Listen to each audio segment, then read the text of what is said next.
Welcome back to the Pathfinders Podcast. I'm your host, Pete Schramm, and we're going to talk about a couple of things today, like we usually do, but with a special Italian flair today. We're bringing a local legend onto the show, and he's going to talk about his career journey, right? Looking at those different angles, dimensions of the career map, right? We talk about it in 5 different capacities, from the position to the skill to the achievements, the education and certs, and some of the fun stuff along the way, past, present, future. And of course, once we have a little bit of a plan, bit of a map, we got to make sure we bounce those ideas off of somebody. So who are those individuals that guided Vince on his journey, on his adventure, that personal board of advisors, and how it progressed over time? This will be posted on the different podcast platforms, posted up on LinkedIn. So please give a follow to our friend Vince and comment as you are diving into this one. So you know how we start this, right? Which is the favorite quote. And for Vince, right, today he said 2. It's right, favorite one that I have or favorite one for others, right? Never underestimate the power of minty fresh breath. Love it. Number 2, or people suck, but God says we have to love them anyways. And that's my best impression of the Vince voice. He'll do a much better job whenever he pops on here. But who is this guy, right? For over 40 years, Vince Consoli's been leading, coaching, developing, and encouraging people while serving in a variety of HR and operations executives leadership roles. In addition, he held an HR ops management positions in manufacturing, service industries, nonprofits. Currently, he's the COO for ProMark Company, which is over 55 years old. It's a Career Partners International firm. They do great work. They specialize in helping companies help their people in all stages of the talent lifecycle. Give them a shout out if you're thinking about outplacement for your organization. Vince also, I don't know how he does all this stuff, serves on the board of directors for Pittsburgh Human Resources Association, PHRA. You'll see that in his marketing material that he has in front of him throughout the show today. And he's also the license holder and organizer for Disrupt HR Pittsburgh. Mark your calendars, typically one in the spring, one in the fall. Get ready for it. And fun fact, as we always do, Vince loves to cook. Welcome onto the show, Vince. How we doing? Good, Pete. It's a good day. Great day indeed. A little chilly outside, but hey, we roll with the punches. Vince, the first thing that I want to ask you is, growing up, what'd you want to be? Well, that was a long time ago, Pete. So, the first thing I probably thought about was I wanted to be a teacher. And I have to tell you, that didn't last long. I loved being able to educate folks and help them along even early on. But then I realized I preferred application to academics and gave that dream up pretty quick. So. Mm-hmm. And so what was it that fed into that kind of decision-making process, right? What, did you study being a teacher in college? Did you take a different route? What led you to that? Because a lot of the listeners are like, all right, maybe I want to do this, but what is that like on the other side? And so if you share a little bit of what helped influence your decision, might be helpful for some other people or their kids.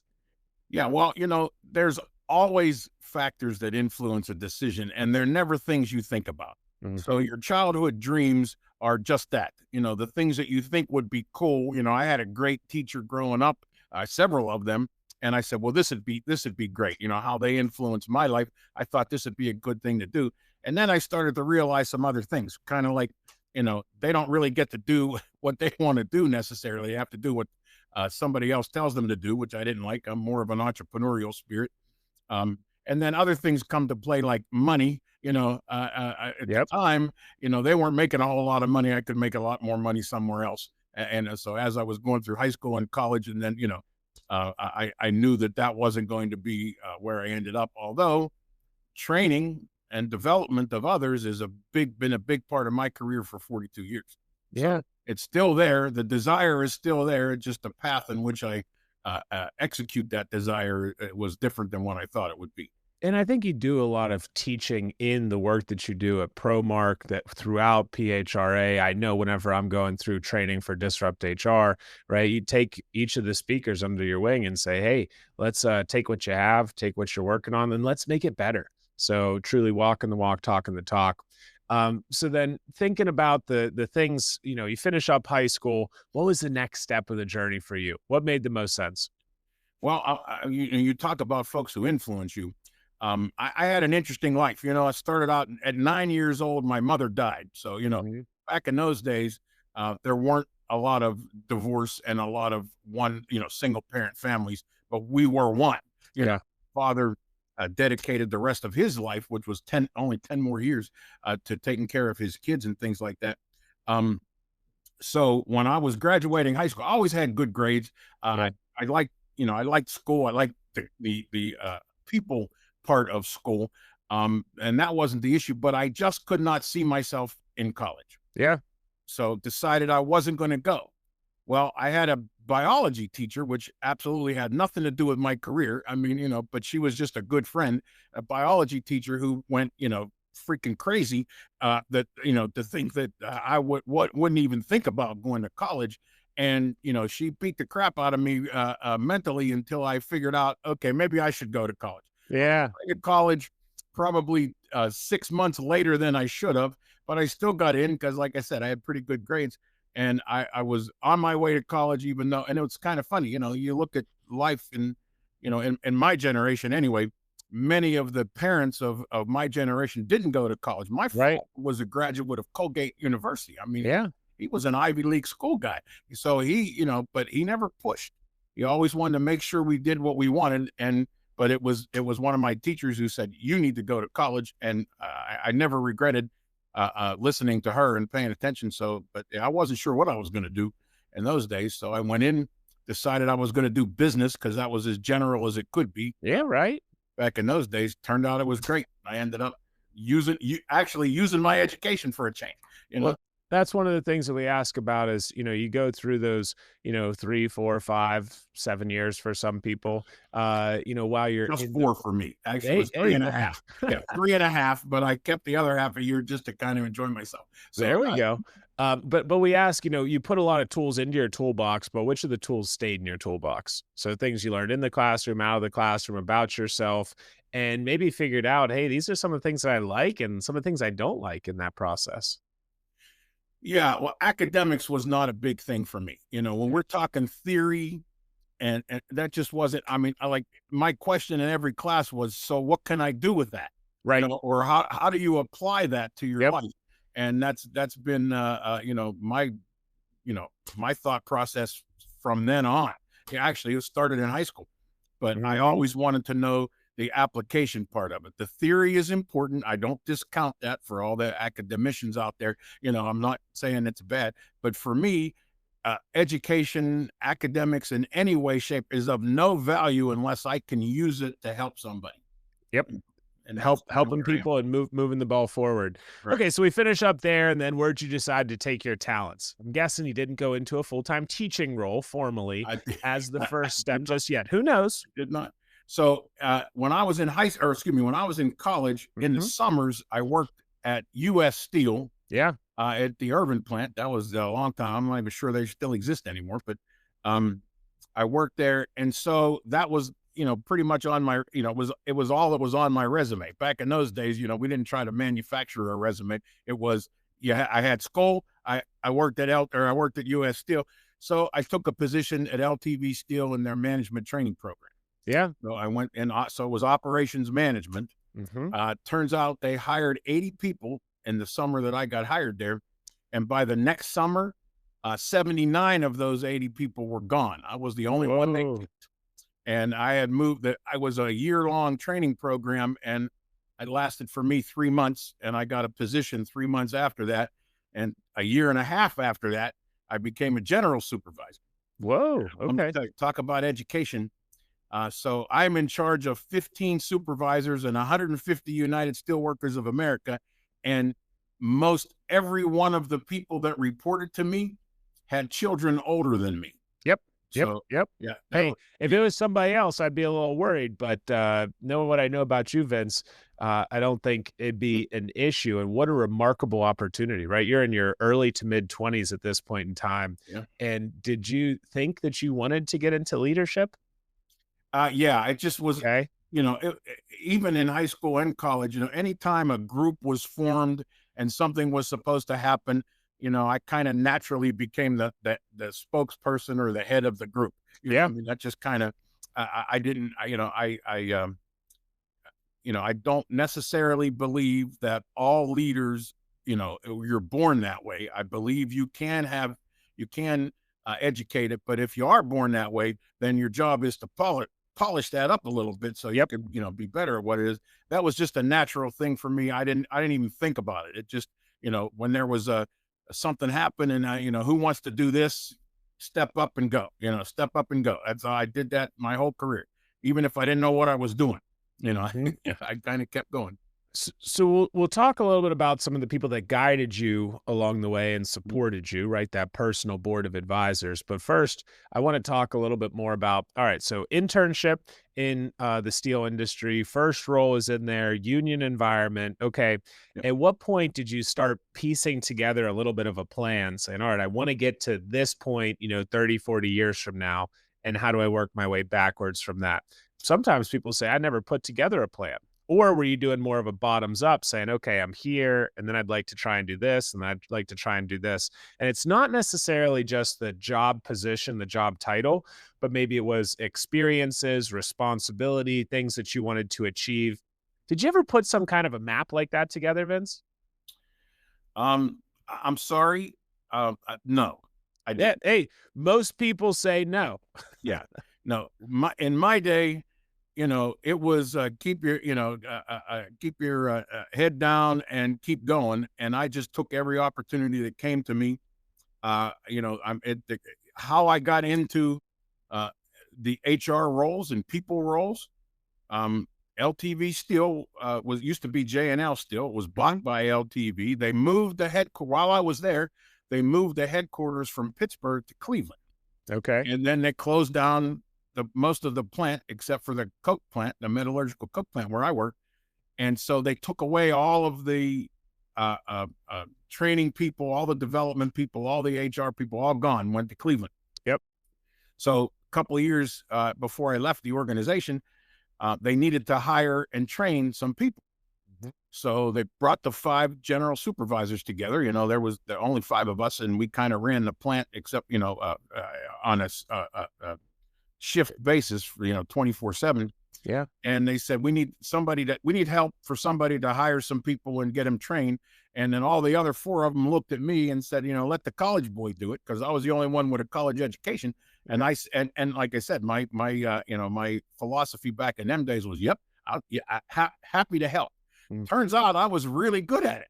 There you go. The whole career. So, when I finally left LTV Steel, my first role after that was a director of human resources role, because I understood hiring and training and how to lead people. So that's, and that was, again, you talk a lot about personal board of advisors. Yeah. There were lots of folks there. And let me tell you, I'm going to get this out before, I don't know if this is going to mess up all your whole philosophies or not, but some of my board of advisors, some of the people that helped me along the way were people that were horrible. And they taught me what not to do. And I learned an awful lot about what not to do. And sometimes that was more defining than the ones who taught me what to do. Mm-hmm. Any stories that you'd want to share, names aside, companies aside, of some of those what not to do's along? Hey, while we got it up, we're not going to get any bad luck for the cheers. So we'll just take a moment for ProMark here, take a moment for PHRA on your cup over there. Again, great partnership in both of those guys. There we go. There it is, right? Making Liz and the group happy. Yeah, Liz made sure I got one of these because when my hands stopped working, and I need a handle on everything now. We got it. Okay. So some of the what not to do's, Vin, 1 or 2 of them, maybe. Well, yeah. Well, this is a longer story, so sorry, but it's funny. So we had a guy who was in charge. This is when I was at the coke plant. I won't mention his name. I think he's still alive, although he probably should be dead by now. But sometimes evil lives longer than good. So, but the guy was trying to get a point across. And he brought the supervisors into a room, big giant room, big giant picture window that looked out over the plant, right in the front where people were working, by the way. Yep.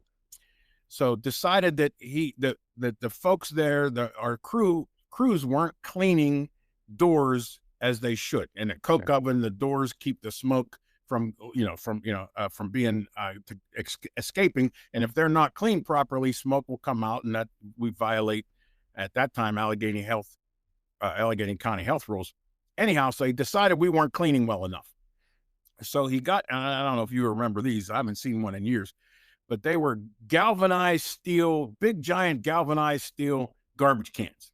Okay, yeah. 5 gallons, thick, heavy, thick. Oscar the Grouch used to live in one. There you go. That's the one.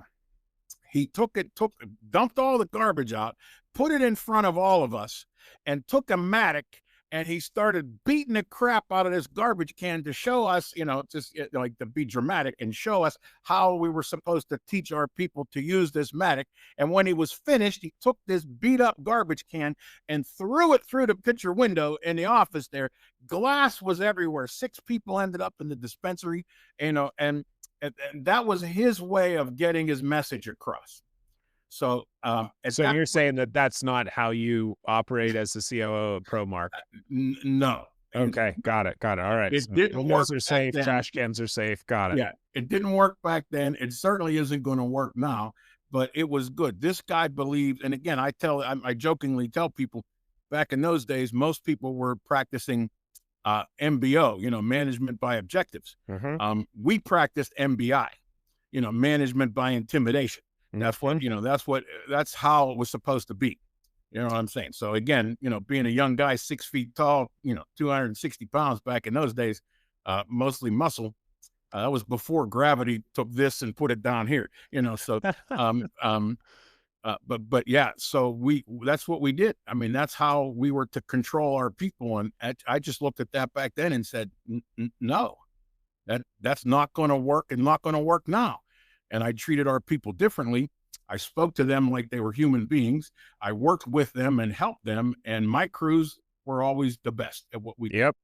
So, so Vince, one of the things that we talk through here as well is the transition, right? So you talked about the first job, right? Spanning from the internship. I think that's perfectly fine. At some point you said, hey, I'm going to leave company A and go to company B. mm-hmm. Leave company 1, leave position 1, and take your talents elsewhere and begin a new chapter.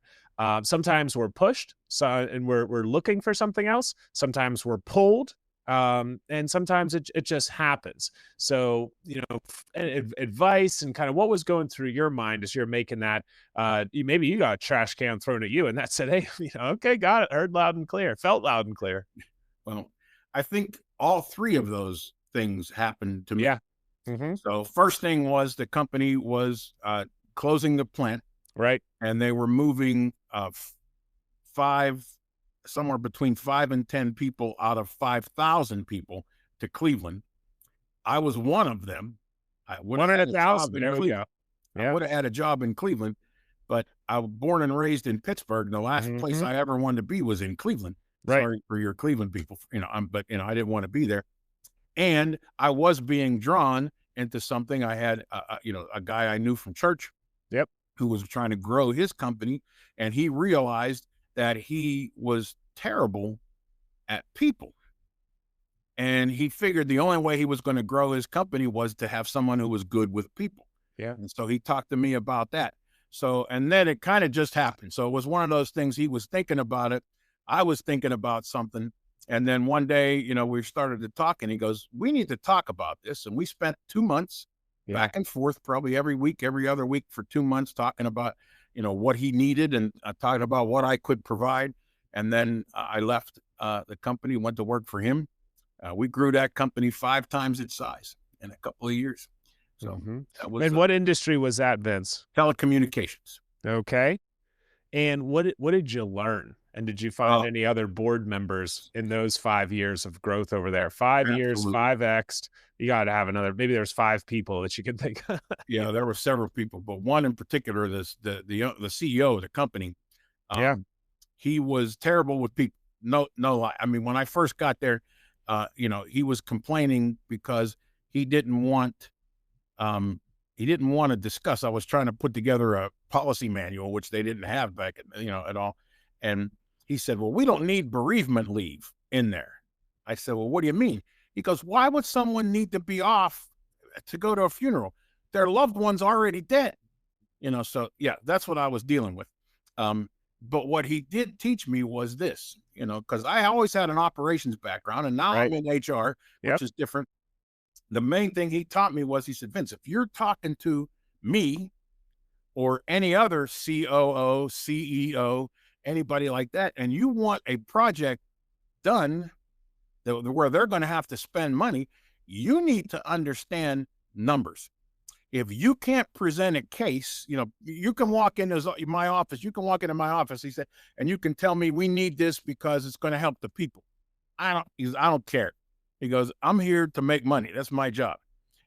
So he said, so if you can talk to me with a proposal that has numbers where I'm going to, the investment that I make is going to come back to me somehow or another, I'm listening. Best advice I ever got my entire HR career, people career. I always used business analytics numbers to get my projects through. And I had probably less problems than most HR people because I understood that, because I wasn't talking to another HR person. I was talking to a finance guy, money guy. Yep. So then after your 5 years, you guys were extremely successful. You were saying to yourself, man, I kind of like this HR thing. I'm getting to be kind of good at it. And there's, a couple of steps along the way. So just give us the quick summary between the telecommunications and the ProMark days. Well, there was, one job. So I went, we hired several thousand people at this company. Mm-hmm. And anybody in management, that wasn't a telecommunications technician and up, I was involved in the hire. Yep. They decided to hire one person, just one person, and didn't include me in the hire. It was on purpose because this, wanted to do something special. The CEO was looking for a succession plan, wanted somebody to, his exit plan, wanted to bring somebody in that would take over the company when he retired. Okay. Problem was, remember I told you years ago, before that he hired me 6 years before that because he was terrible with people. Right. Well, that remained. Oh, still terrible. This was a terrible, terrible human being. He was no good. He was ruining the company. He was not following the process. And this guy couldn't see it because he just wanted to have a good exit strategy. Yeah. And couldn't see it. And so finally, in front of a whole lot of people in the executive leadership team, I called him some bad names and walked out. And a couple of weeks later, I was in another position, which was even better than that one. But it was funny. A year later, the CEO asked me to lunch. We went to lunch. He apologized to me. Wow. And told me, you were 100% right. This guy was worthless. And, but it was too late to, so you were already gone. But while I was at the other company I worked for was, it was a health related company. We did medical transcription. I grew that company 4 times its size. So, and had a lot of help there too. So always help. I told you, I don't think maybe I told you this before, but not on this.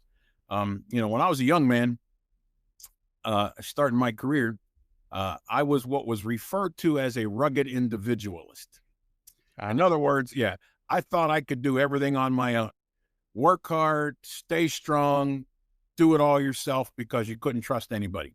Well, thankfully, I learned sometime not too long into my career that, not only was it better to have collaboration, partners, mentors, things like that, but it was not only better productively for performance, but it was better for life. Yeah, you feel good. Yeah, maybe it was just more fun. I mean, growing those 2 companies were the most fun I think I've ever had.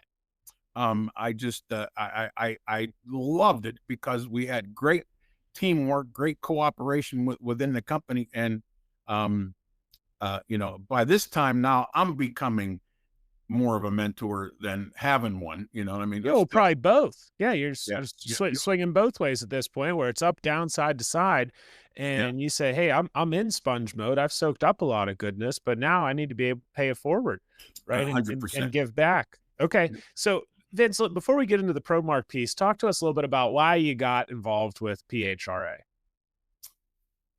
Other a than long time you ago. wanted to show people up in bocce, but Well, hey, mostly it was Liz. She's wonderful, and I just I think the world of her. And um, I again, I always understand that you never know everything.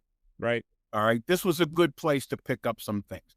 Not only that, but it's the networking piece. I right, facilitate that HR roundtable, and the reason for that is the one thing that comes out of that people don't expect to come out of that. They begin to realize that they're not the only one with that problem. right. You're beating your head off a wall because you don't understand what's going on. You think you're the only one on earth that has this problem. And then you come and sit at a round table and find out 16 other people in the group have the same problem as you. And Yep. by the way, 2 of them have figured out what to do. And now you get help that way. And that was one of those collaborative things that I just thought was great. I mean, and the PHRA always has nice events. And it's not the events that are nice. It's not where we go to have, to have a meal or something, but it's the people you talk with. You know what I mean? There's only 2 things. There's only 2 things that determine or that change who you are today and who you will be in the future, and that's the books you read and the people that you talk with.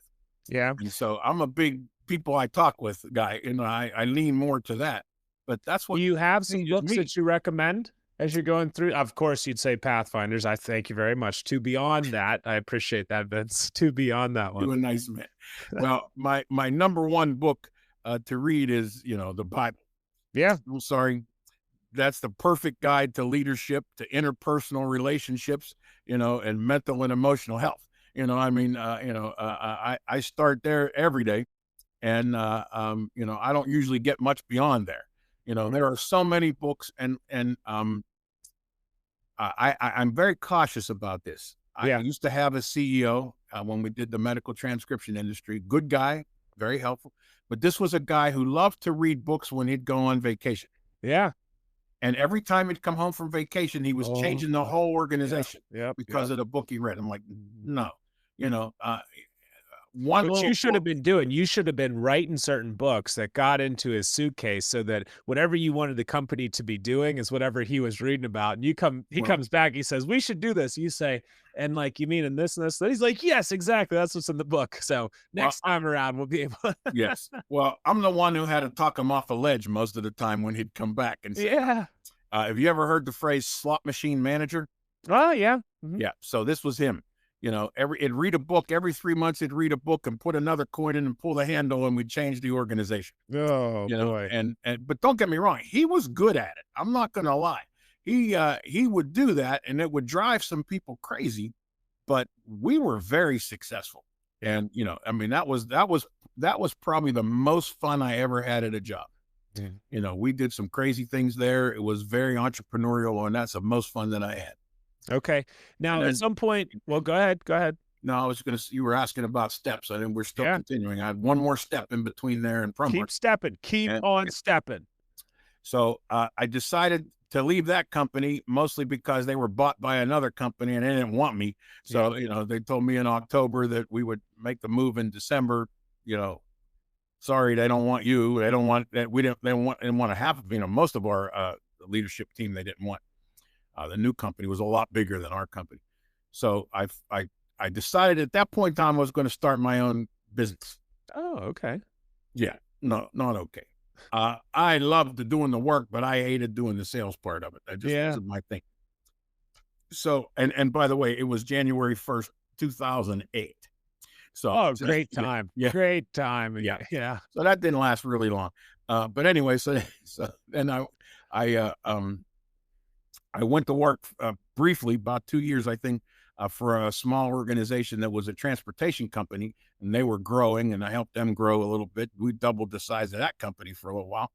And then from there, believe it or not, my church asked me, they were looking for a director of connections. Mm-hmm. So again, me and people, it's always been about people with me. So I became the director of connections. Well, it turns out that they needed other things, and I had some bandwidth.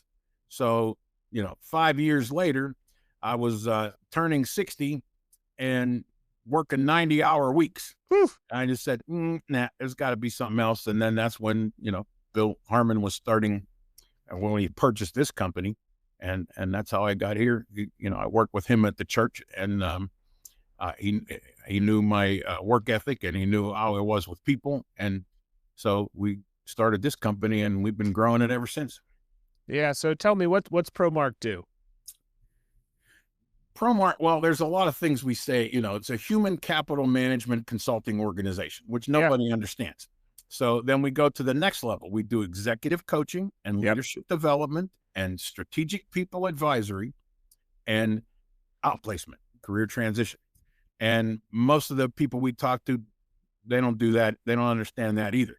Basically, we help companies help their people be more productive and performance from the very beginning, from the time they're thinking about hiring somebody, all the way through till they're exiting the organization. And even on some of the, ideas and thoughts around the alumni piece, right? Because you might have folks that boomerang back in. So don't you sell yourself short, but it's that ongoing life cycle process before, during, after, and so on. Vince, are there organizations that are too small or too large for you guys? No. Our little motto, little tagline is, we stole this from the Got Milk people, so you got people, then likely you have challenges, and ProMark can help. So we don't really care. As long as there's people in the organization, they need help somehow or another from team. CEOs are getting better at building diverse teams, people who have, different skill sets, different training, different education. And then they can't, they wonder why they can't seem to be productive, right? Because they can't get along or they can't communicate. We spend a lot of time with organizations just helping their teams understand each other so that they can be productive, things like that. Folks, they got, this is my favorite one. Part of the education or executive coaching is we do it for development and other things, but we have what we call, and I have to use the air quotes, targeted coaching. Which basically means someone's about to get canned if they don't change a behavior or two. So I don't want to tell you a client name, but this is out west from here. We had a doctor, young female doctor, who would start her day by coming into the organization and screaming at the parking lot attendant. Nice. And that kind of continued through the whole day. It was a hype up. It was a hype up scream, right? It was definitely not negative, controversial, or anything like that. It was, hope you have a great day. Congratulations. No, it wasn't not that quite, huh? And so the organization loved her because she was a great physician and brought lots of money into the organization, was just sharp, very sharp. But they said, look, we're not going to be able to keep her if she keeps this behavior. So we did some targeted coaching with her, and she's doing very well, on track right now. That's just one. We have so many of those success stories. We don't have enough time to talk about that, Pete. Sorry. Okay. I'm taking a note over here. So as we talk about more of what's going on inside organizations, what's helping people, you and I have talked a fair amount about these concepts. You've seen me speak, present, personal board of advisors, career map. So you've been there, done that. You could write a couple of books. We might not say you got the t-shirt, but we give you the apron because you're doing all the cooking. But Vince, whenever it comes to career map, right, for our employees, personal board of advisors, right, multiple mentors for our employees, where do you see the value of this concept for organizations, right? Companies of varying levels. How is this kind of stuff going to help them whenever they arm their people with these ideas? Well, a personal board of advisors, first of all, is just smart. I don't really need a company to tell me that. And, although it would be a good thing, because again, if you don't have that knowledge, you don't know. But everybody has somebody who's influenced their life. And usually you only hear about it when it's bad. Like, oh, that person did this horrible thing to me and that ruined my whole. There's good ones and bad ones, but that's important. But this career map thing you're talking about, with today's, we talk a lot about multiple generations in the workplace and things like.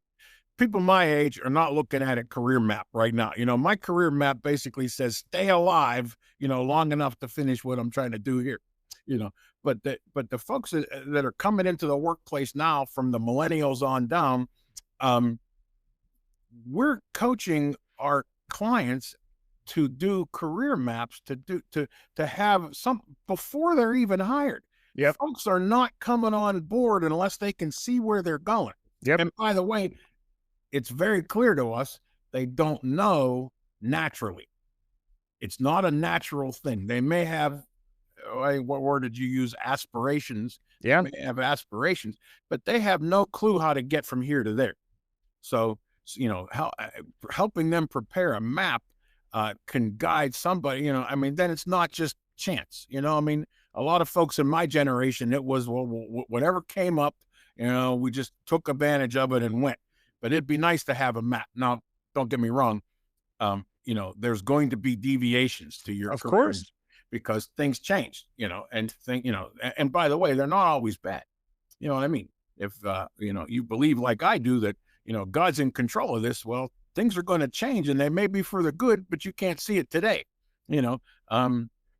but yeah, we're helping our clients work on career mapping stuff before they have, what we used to call it career pathing. I imagine it's similar, but yours sounds more defined, which I like better, but pre-employment, okay, why would you want to work here? Well, if you come here, here's what we can offer you, and here's how we're going to help you, and here's what you need to do to get to this, to this place here.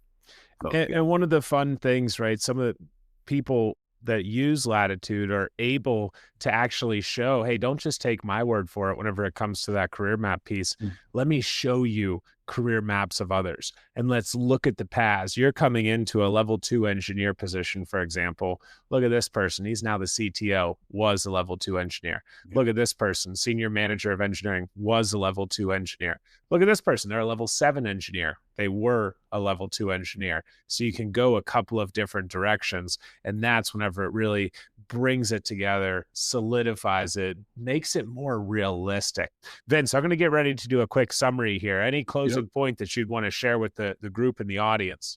Well, I will tell you, I think I mentioned this already. If you happen to believe that you're the only one that can do something, or that your entire career is dependent solely on your abilities and skills and knowledge, then I'm going to recommend you find somebody else, because, there's so many things, and you need a mentor or 2 or 3 or 5. You need peers, people that aren't exactly a mentor, but they're with you in the battle. And then you need people to mentor, because you have learned some things, and you need all 3 of those at the same time.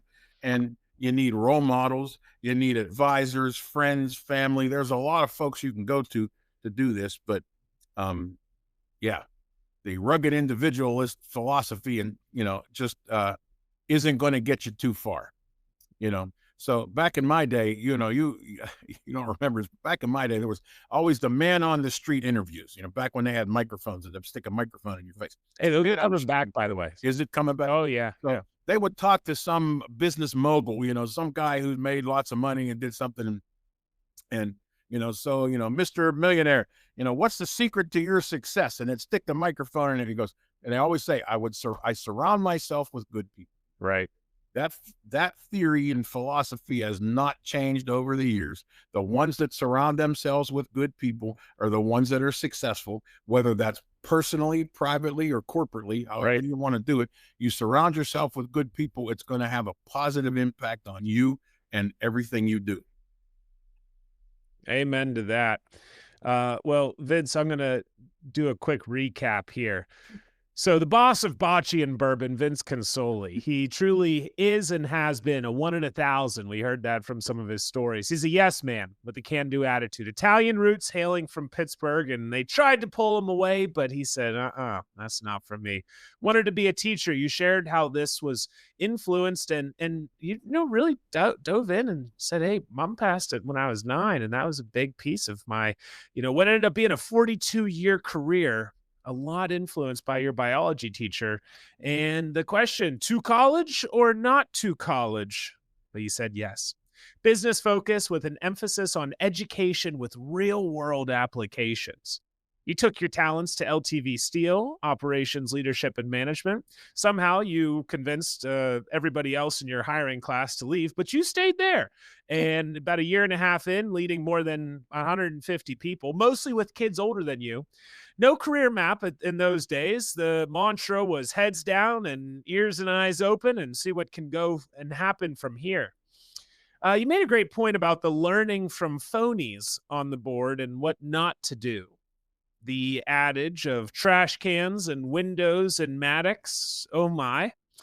I can't believe it, but hey, it did occur, and you learned more of what good does not look like. Management by intimidation, MBI, was the way of the world, and you said no. That's not the way that people should be treated, and you took the way it ought to be done to telecommunications, and the proof is in the pudding. 5 years, you did a 5X. People skills, operations, insights, learn the numbers, show the ROI. You found out that business analytics and that advice stuck with you. Show me the money, show me the numbers, and it'll come together. And you did it again, 4Xing a medical transcription company. Vince, you had this rugged individualist mentality, and you realize that true growth comes from being better together. It's more fun when we do it with others. We have to give a shout out to PHRA, which was so valuable as you meet people. And Liz is pretty fantastic too. I love the piece that you shared of 2 things that change the you of today to the you of tomorrow is the books you read and the people you interact with. Stay away from those slot machine management practices. You explored entrepreneurship, then you took time and transportation, and the biblical base took you back to the church where those relationships turned into some absolutely fantastic things. Shout out to Bill Harmon and the ProMark group, helping companies help their people. The PBA is for good, it's proactive, it's smart, and career maps are a necessity for visualizing those potential paths. Vince, you iterated many times that life's too short to do it alone. So thanks for giving some guidance to us on how we can do it together. And we all know that ProMark's there in case we need a little bit more help.